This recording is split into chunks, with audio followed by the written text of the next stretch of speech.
जय जिनेन्द्र। आज मैं आपके सामने चंदन षष्ठी व्रत कथा का वाचन करने जा रही हूँ। इस कथा को सुनने के पहले आप चंदन षष्ठी व्रत पूजा तथा साथ ही चंदा प्रभु भगवान का जाप करें। कथा इस प्रकार है। काशी देश में बनारस नाम का प्रसिद्ध नगर है, जिसे 23वें तीर्थंकर श्री भगवान पार्श्वनाथ ने अपने शुभ जन्म से पवित्र किया था। उसी नगर में किसी समय एक सूरसेन नामक राजा राज्य करता था। उनकी रानी का नाम था पद्मनी।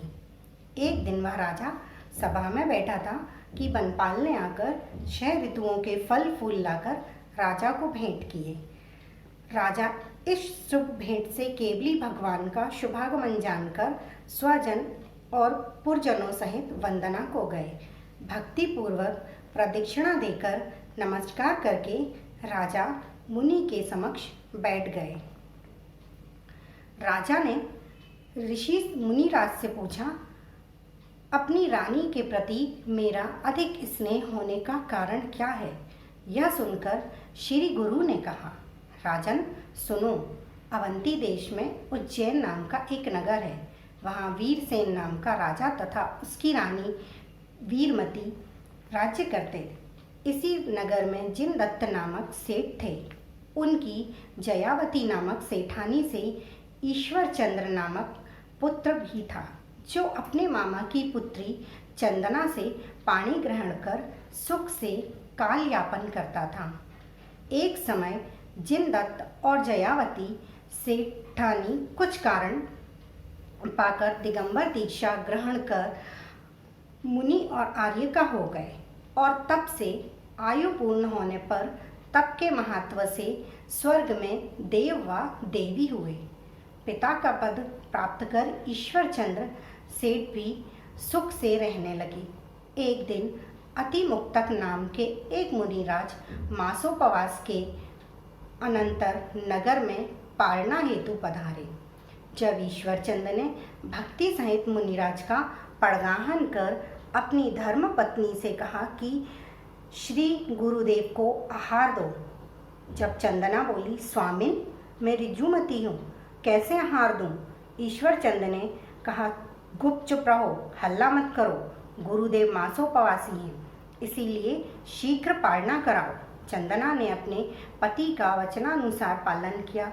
मुनि राज को उसी अवस्था में आहार दिया।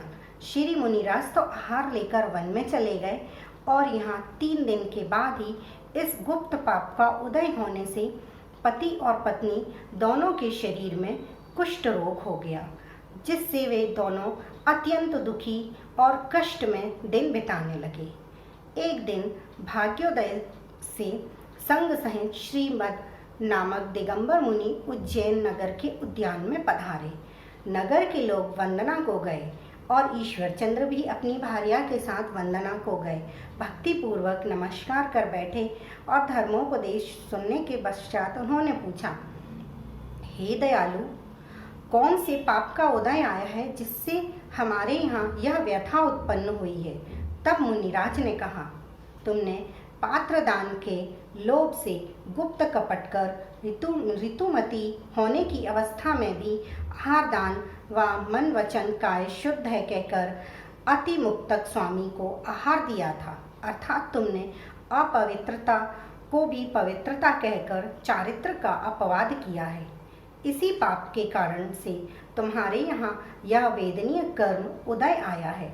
यह सुनकर सेठ और सेठानी ने अपने इस कृत्य पर बहुत पश्चाताप किया और मुनि से पूछा, अब इस पाप से मुक्त होने का कोई उपाय बताइए।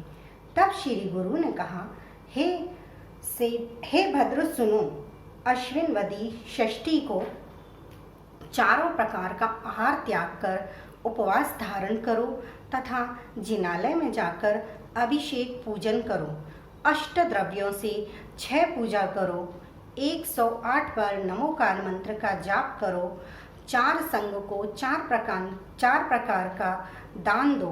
इस प्रकार व्रत करो। इस प्रकार यह व्रत 6 वर्ष तक करो। इसके पश्चात उद्यापन करो।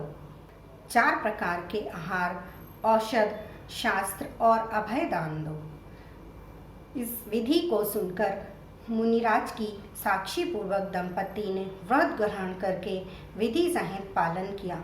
कुछ दिनों बाद उनका शरीर बिल्कुल निरोग होने लगा और आयु के अंत में संन्यास स्मरण कर वे दंपति स्वर्ग में रत्नचूली और रत्नमाला नामक देव देवी हुए, जो बहुत काल तक सुख भोगते और नंदीश्वर आदि अकृत्रिम कृत्रिम चैत्यालयों की पूजा करते कालक्षेप करते रहे।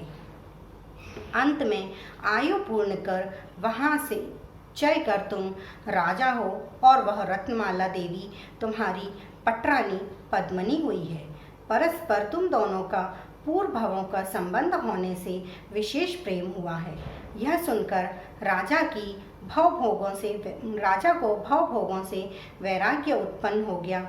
उन्होंने अपने ज्येष्ठ पुत्र को राज्य देकर मुनि दीक्षा ले ली और घोर तप पर चले गए।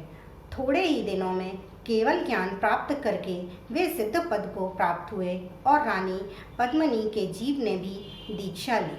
वह तप के प्रभाव से स्त्रीलिंग छेद कर 16वें स्वर्ग में देव हुई। वहाँ से चलकर मनुष्य भाव लेकर मोक्ष पद प्राप्त करेंगी। इस प्रकार ईश्वर दत्त सेठ और चंदना ने इस चंदन षष्ठी के प्रभाव से नर सुख भोग कर मोक्ष प्राप्त किया, और जो नर नारी यह व्रत पालेंगे वह भी अवश्य उत्तम पद पावेंगे। जय जिनेंद्र।